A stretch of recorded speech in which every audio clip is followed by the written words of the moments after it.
It's the Church Solutions Podcast, episode number 395. My name is Phil Thompson. And I'm Steve Lacy. Steve, Lacy, what's happening? Late to the podcast, but I'm here. All right, you're late, but nevertheless, we're waiting for you, so we started here.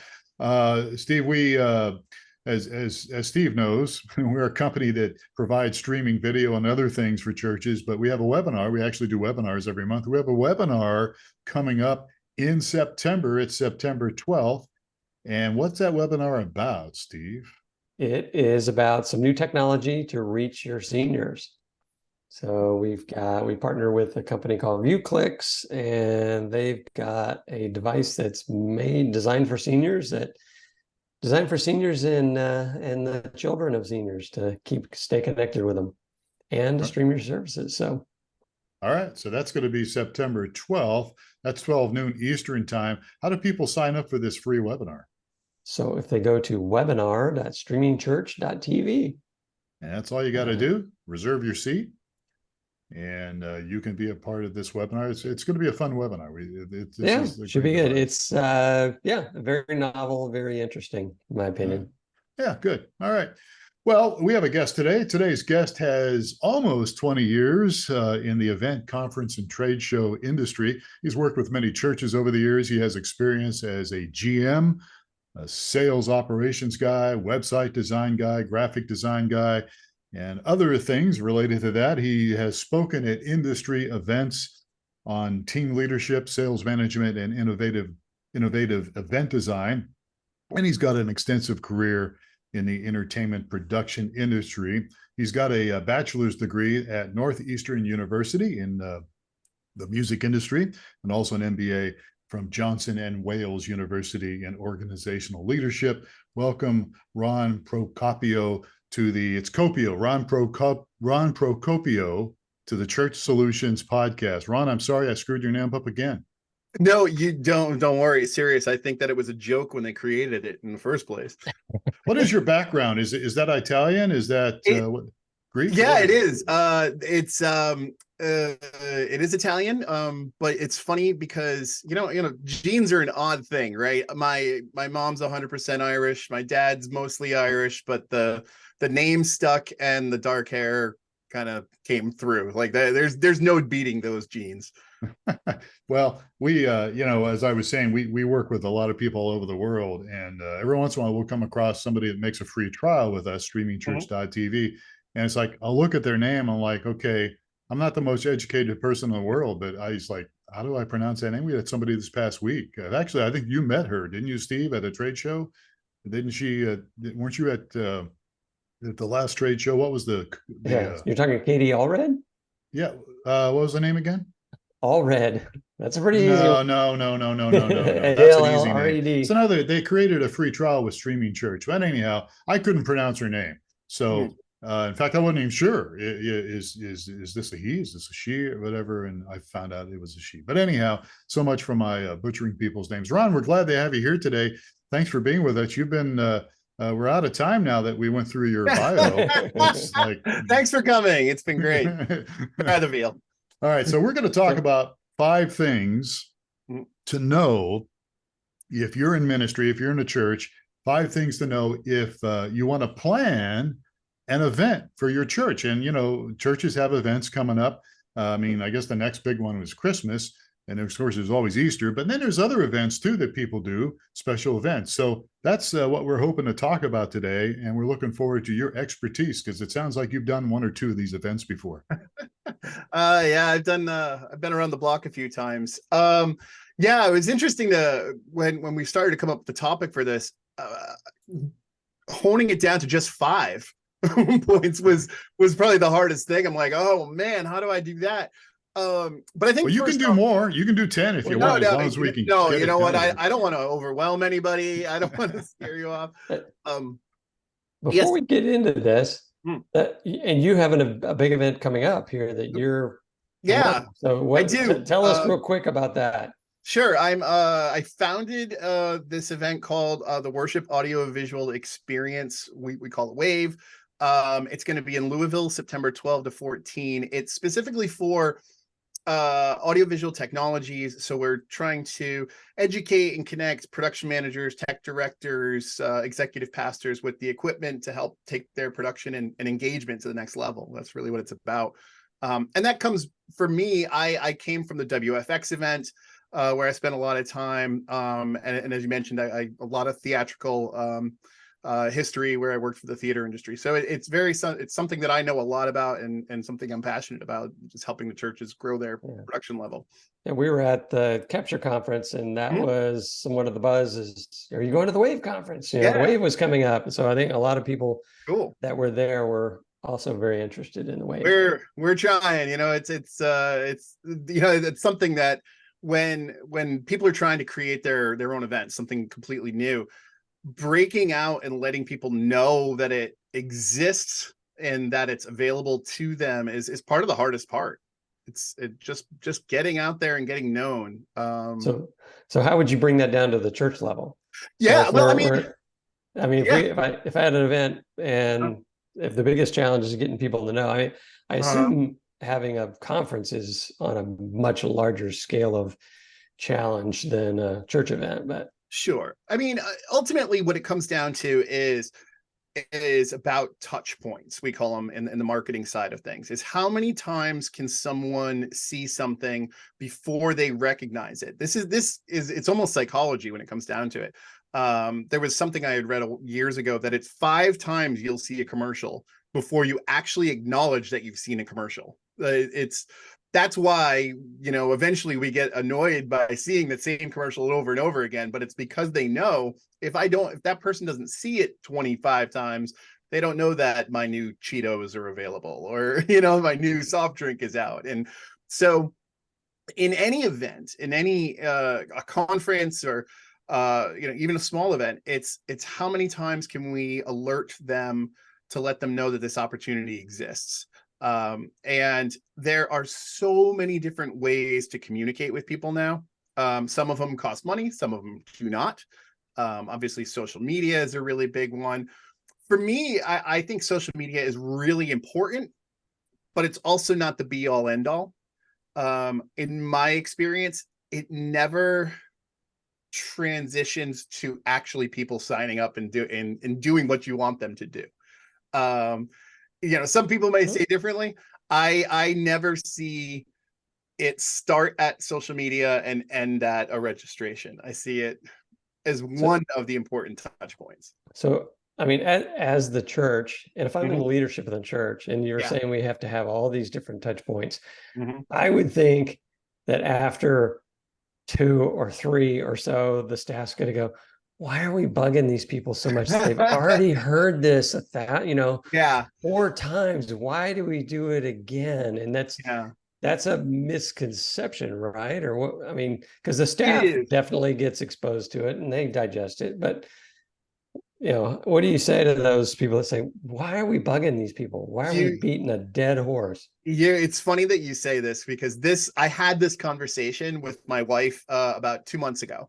We hired a new marketing consultant to just kind of give us an outside point of view. I wanted someone to look at everything and say, this looks like it works and this doesn't look like it works. And one of the things that they wanted to do was turn our social media dial up. Was kind of the way they described it. So, you know, we had been posting every day for about a year.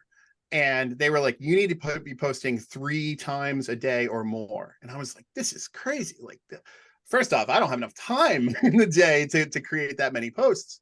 But then I was like, aren't we talking about the same thing over and over again? And they're going to be annoyed by it. And my wife was the one who pointed out to me, she goes, you see it all. They don't see it all.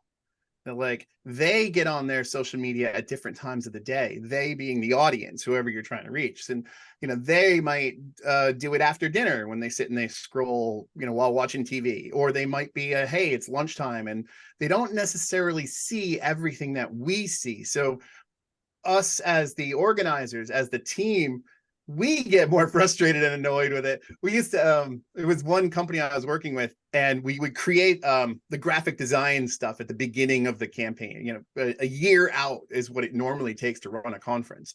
By the time the event comes on, we were so tired of the same logo and the same colors and the same font and but no one else was tired of it. It was just us that had dealt with it. So it's when you're feeling like, oh, I'm beating a dead horse, they're not doing what I want them to do, and I've already told them 20 times. It's the 21st, the 22nd, or the 23rd time that's actually going to get them to sign up and participate. I was in Christian broadcasting for about 20 years, and we would play a song in heavy rotation for weeks, and of course we'd be sick of it as announcers and disc jockeys. And about that time we got really sick of it is when somebody would go, "Hey, that's a cool song. Never heard that before. Where is that? What is that? Who is that?" But it's the same way with the commercials. And so what you're saying basically is somebody getting up on a church platform and making an announcement once or twice ain't going to cut it. No, exactly. I think that needs to happen on a regular basis. I think you need to consider doing print or signs or things, or digital signs if your church has them. Obviously, social media is a no-brainer. You may even want to consider some of the digital ads that are out there. Meta is really inexpensive. I can do an ad. For example, we'll have a new article that comes out. I throw $5 a day at it. It's not super expensive for me to do that, especially if you have your list of your followers. You can upload your list of people and be like, hey, I just want my congregants to see this, and I'm willing to put $2 or $3 or $5 a day in it, and it shows up in their rotation and their Instagram and their Facebook. So it doesn't have to be, you don't have to break the bank. But it just is that one extra touch point. And there's text messaging services now. I'm sure everybody, we're all getting annoyed by those periodically. But the trick is, as long as it's really something that they want or need, then it doesn't become as annoying to get those messages. Immediately you get that message and it's, a politician you've never heard of, that's kind of annoying. If it's something like, hey, I read this and it's going to make my life better. Well, hang on. That's a different, it's not quite as annoying. You're not as quick to say stop on those messages. So, and that was actually going to be my first point that I wrote down, is to get an advisory council, to get a group of people together when you're coming up with your event. And this kind of goes back to, we see everything. We know everything. It's all in our heads. But having other people's point of views that can say, that's a great idea, but I don't think it's the best idea, or it's not something that our group is really going to want to spend the time on, that's not going to make them want to come to it, but this could. That is really essential, to have somebody that you can trust, that can tell you no, that can tell you it's not the best idea, but we can hone it and make it the best idea. I think that's key for any event. So does each advisory group, do you bring on a different advisory group for an event? I'm having a something that may appeal to the seniors. Do I want an advisory group of seniors, or I have something for the mothers of preschoolers? Do I want to have a bunch of mother preschoolers? Those are your advisors. So and it can be, I assume you can get one or two as well, right? That'll just Absolutely. you don't need a committee. Oh, definitely not. No. I used to laugh at USITT, the theater association I worked for. I went on my first site visit with them. And previously, with all the other companies, when I would do a site visit, you bring 2 or 3 people to the site, you take your pictures, you take your measurements, you ask your questions. The first one I did with them, it was 20, 25 people, something like that. And I looked around and I was like, who are all these people? Do I have to listen to them? Do I have to listen to all 25 people's point of views? And we would walk. The funniest part was watching them walk from room to room at a convention center. I don't know if you've been to a convention center, they all look the same. Every room looks the same. They're all square, they're all white, same carpet. It just is a little bit different size. And it was comical to see so many points of view come together. And it was obvious that not everybody had the same agenda, right? Some people come in and they're like, this is what's most important to me. And it's not necessarily what's in the best interest of the whole organization. So yeah, you're right. Keeping it to, I would say, whatever the size and scope of your event is, to a group that's manageable. If you're gonna, if this is a Christmas season thing, maybe this is a 4 or 5 people and different points of view. Like you have a mother's group, you have a mother that comes in, you have a senior that comes in, you have somebody who's a young person that comes in, and they kind of all give their perspective on what are they looking for. Are they coming in once I've put a plan together and I started to gather some marketing material or something? I was thinking of this brochure and this visual, and have them provide feedback on that, or do you get them before then? Or I would get them before they? that. Okay. Yeah, I would start at the very basic. Here's my idea. What do you think? It's we're throwing stuff at the wall and to see if it'll stick. And that's kind of where I think a lot of these ideas, these brainstorming things come together. It's from one person's idea that other people can help craft and create. How long in advance should you be thinking about? Like, you have an event in December. When should you start thinking about planning this thing? Realistically, it kind of depends on the size and the scope again. If it's something that you're doing for your church and there's a couple thousand people in your church, and that's realistically what you're looking at, then I think 6 months is reasonable. For what the things that I'm doing, it's typically a year out that I'm working on things. I have especially working with like sponsors and exhibitors, they have budgets. They want to know what they're doing next year. They're asking me 18 months from now, what is my plan and my costs going to be, so they can budget and plan. It's the more in depth and the more detailed your event gets, the more time it's going to require.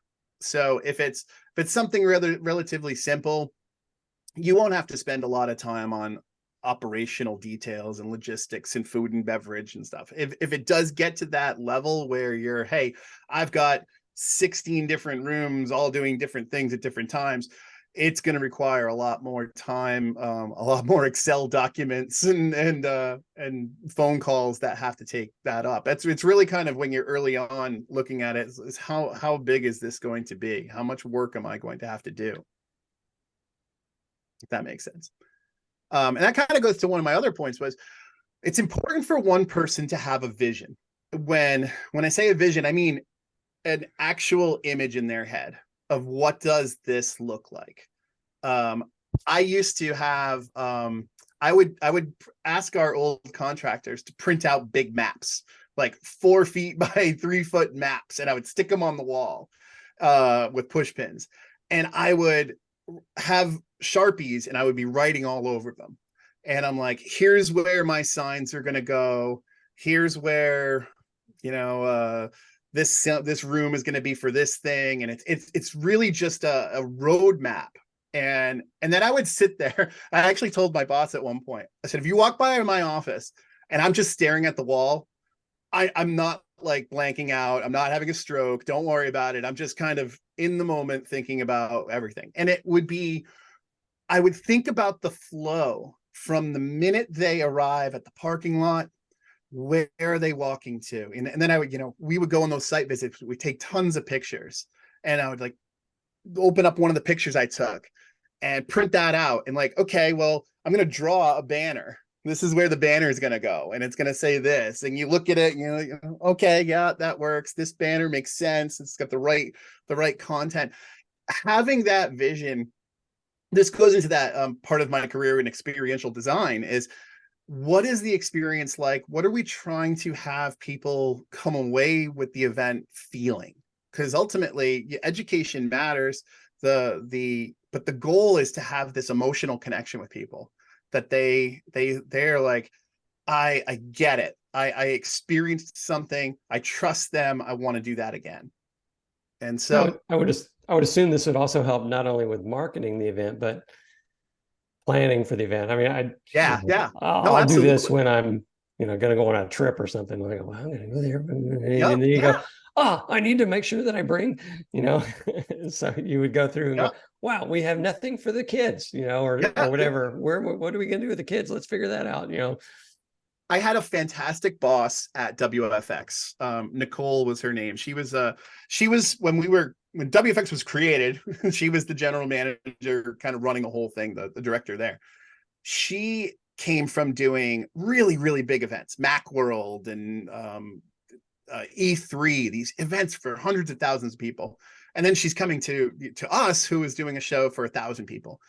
But one of the things that she explained to me early on that I've taken and used my entire career is that we are sending out so many messages. We send out emails, we send out text messages and postcards, and we're giving everyone an image of what this is, what the colors are, what the shapes are.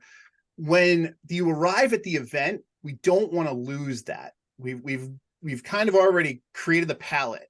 So we want them to feel like they've stepped into the marketing, that they are now we were in WFX land, like it's, obviously Disney is amazing at that. That's one of their things, is that, the minute you cross that line into Disney World. And we want to do the same thing at the event and wrap them up with a blanket and be like, you're here, you're nice and warm and protected and going to have a great time and get to experience this. I noticed, I remember when we were doing a thing called At the Movies at our church, and same church that Steve was a part of. The staff did a really good job in creating, when you walked in the lobby during the At the Movies week. And if anybody's not familiar with At the Movies, it's you're taking video clips from certain movies and trying to apply some biblical principles to the clips that you're showing people in the congregation. But they did a really good job at preparing the lobby. So there was popcorn machines and movie posters, and it was the environment when you walked in, you knew you were in this series called At the Movies. Mm-hmm. So you really need to have somebody that's, as you said, a visionary, but also probably somebody on your team that's good with details too. Some visionaries aren't real good with details. So if you have a detailed person to help you kind of map that out, that would make a difference. That's important too. That person who's helping you map that out, I'm assuming it will be pretty good with budgets, because everything is going to be more expensive than what you think it is. I promise you that. I tend to build budgets early on, really at that beginning part where we're trying to come up with the idea and bring in advisory people. I set up a giant Excel document that what I think makes sense, but then I'll always round up and be like, okay, I think it's going to be $200. I'm going to call it $250, because I'd rather fall down into place than be surprised, and then we're right. Digging for money in the cushions to see if we can pay for things. Yeah. All right, so we're starting to run out of time here. Go ahead, Steve. So I would let's say, I'm a church of 300, and what constitutes an event in your mind for this level of preparation? I mean, we've gone all the way from Macworld with several 100,000 people down to, which what I would consider a very big event would be like the Wave, and then we have some churches that will put on pretty large events. I mean, where they'll get thousands of people coming as well. But for your average church of 300, what constitutes an event that would warrant your process, or does this apply to every event, every size event? I think it applies to every size event that's not a regularly scheduled event. So a board meeting, that's going to be kind of like a regularly scheduled event generally. But if you're doing some sort of fundraiser, some sort of charity event, some organized dinners, I think anything like that would still constitute some of the needs of this. It's like you said, going up on the lectern and saying, hey, it's on Thursday night, and then no one really gets that across. It does take multiple times to tell them that. It does take the ability to look at the budget and say, hey, the whole year we've got this amount allocated for it. How much are we going to divide up to these different places? And who's going to be getting the food from where, and all of those things. So yeah, I mean, and to say that, I do come from a place now where I'm running larger events, but my dad is a music minister. We grew up in and around the church, and we've been the ones, as you can imagine, setting up the audio visual. We were getting the phone call on Friday morning, hey, can you come over and set up a sound system for us tonight? We've got to do this thing. So I'm very much familiar with doing things on the fly and making it happen, because ultimately that's what it's really about, is pulling things together to give these people an experience. That would be my last piece of advice, is come at it from the right place. Make sure that it's coming from your heart, that you're doing it for the right reasons, and you're not just doing it because, or we think that we're going to try and make a ton of money on something, that's why we're going to do it. It's got to have a reason behind it, and I feel like the attendants, the people that are going to join you, they feel that right off the beginning. That they're going to know, like, this is something I want to be part of, rather than it feels like it's cold money grab, I'm not really interested. So my mind goes to events, I mean, to weddings, Yes. to and every wedding has a wedding planner, which if you've been to the wedding, you kind of know that, oh, I bet the wedding planner is the one who made sure that there was a little trinket on the table for everybody, and all these, it made it really special. Are there opportunities for churches to either hire out or get trained, or because the wedding planners they get hired because they've been really good at putting together some really good weddings, and I would assume the same kind of thing would apply for a church. Oh, absolutely. There are event planning companies that do this sort of thing. They typically, much like an event planner, can organize the audiovisual, the food and beverage, the signage that you'll need, all of the logistics they can help you pull together. The challenge is the balance is the budget. Can we afford to outsource that, or is it better handled by someone who's already on staff, or somebody who is volunteer that might have those skills that be willing to do that? So it all comes down to what's your need, how big do you need it to be, and what do you want to spend the money on? Yeah. All right. So 5 things. Go through them real quick. I know we cut you off and interrupted you and do all that, but real quick here as we wrap up. So one is that advisory council. Make sure that you've got those folks there. Budget and marketing, making sure that you were doing multiple touch points, that you're connecting with people as many different ways that you can. I promise you, it's not as annoying as you think it is. Vision, making sure that you have the correct vision there. Come at it right from a right place, where you're coming from your heart.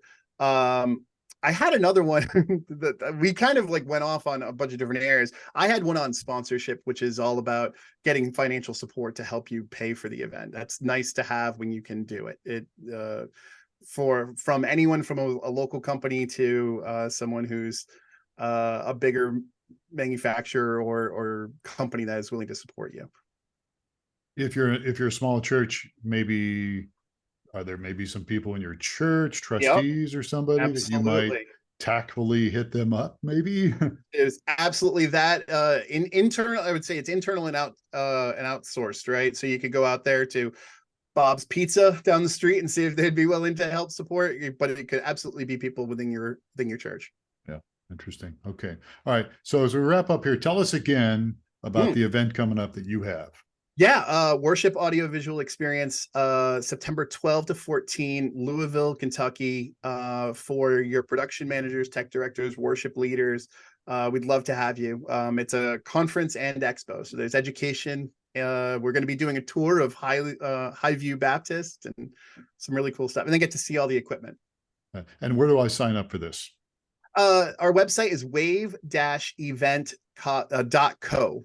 That's wave-event.co. All right, super. Sounds good. All right. Ron Procopio. You got it. We end on the high note. He's been our guest today, and if people want to get a hold of you, I guess they could just go to that website you just mentioned. Yeah. My website, my name, picture, and email are all over it, so feel free. All right, super. Well, that sounds good. Okay, good. All right, so we're out of time here. We're done, but this has been good because, if I'm a pastor, executive pastor, or even a key volunteer listening to all this and wanting to do an event, these are really good principles, I think, to keep in mind for your event, whether it's small or large. And so I really appreciate your input, Ron. Thank you so much for being our guest today. Thank you. Thank you guys for having me. All right. And thank you, folks, for being a part of our Church Solutions podcast. Be sure and subscribe to the Church Solutions podcast wherever you get your podcasts so you never miss one, and give us a rating if you can. And if you want to check out some of the resources that we have besides our podcast, we have blogs, we have webinars, past webinars you can look at, future webinars coming up. Probably just go to streamingchurch.tv. And there's a resource menu up there you can click on, and you can see all the things that we do. We're all about helping churches, as Ron is as well. All right, gentlemen, thank you again for your time. And folks, thank you. And we'll catch you again on another episode of the Church Solutions Podcast. I'm Phil Thompson. Please take care of yourselves and each other.